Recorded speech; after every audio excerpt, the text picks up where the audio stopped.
So in previous couple of videos, we have seen the TCP/IP model, the protocol war, and TCP/IP becoming the winner in that. And then basically also we have also seen some of the approaches that we have made for the models, right? We ensure that the approach is basically a layered approach.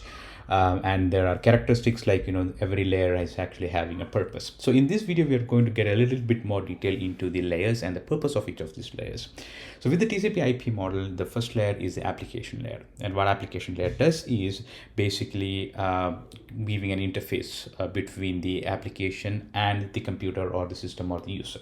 Right, we will get into the purpose in a bit, but let's first understand the layers. And then next we have the transport layer, which is providing some services to the application layer, and there is a purpose for the transport layer. And the internet layer, basically it is actually serving the transport layer, which is the next layer. And finally we have the network access layer. Let's identify the purpose of each of these layers. The first layer, what it does is it actually serves the software on the computer. It is the interface between the application and the user.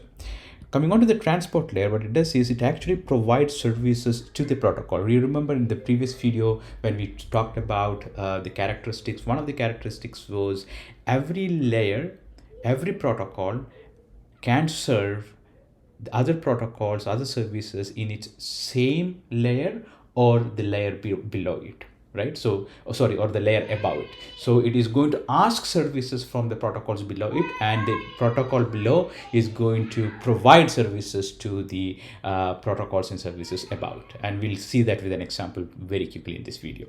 So basically transport layer provides services to the application. And what is the purpose of an internet layer? Internet layer is basically does all the addressing and routing, which means an end-to-end routing is actually end-to-end delivery of the messages over the internet is done by the internet layer. So for example, a PC is actually two PCs sitting across the world, and it want to communicate to each other. It is this internet layer and the protocols and services in this internet layer is going to help you to do that.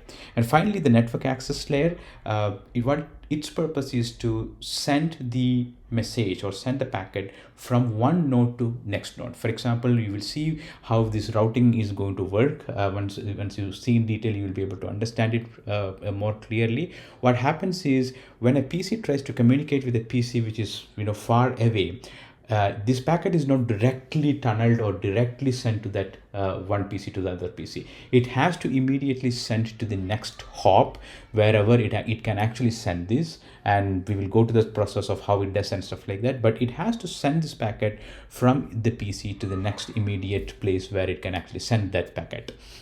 And then the next immediate node will actually see how can I reach the destination, and it will send to the next immediate hop. So it actually goes hop by hop. We'll get into that details more later time, but do remember that the job or the purpose of the network access layer is to make sure from one node to the other node it is actually able to send this packet. So we'll see some of the examples in each layer. One of the very commonly used by everybody on a daily basis is HTTP and HTTPS protocol, which is at the application. Almost all web is actually using HTTPS, and that's basically using for browsing, and all the browsers are actually using it. Can be used in many other places also, but one of the predominant common use cases is actually the browser. And what the next layer, two main protocols is the TCP and UDP, which actually serves the HTTP and HTTPS. So TCP serves HTTP and HTTPS. UDP is being used by some other protocols in the application layer. So do remember that these are just two examples I am actually showing here. In each layer there are multiple other protocols as well. Now coming to the next layer, which is the internet layer, we actually use this common protocol called IP. There are other protocols called IPX, AppleTalk, and stuff like that, but IP is the most prominent. And as you see, the name TCP/IP model actually came from these two protocols. One protocol called TCP in the transport, and other protocol in the internet layer called IP, that combined is called as a TCP/IP model, because there's two very prominent protocols being used in this model. And finally, the network access, as I told, is from node to node. That means it has to see what is the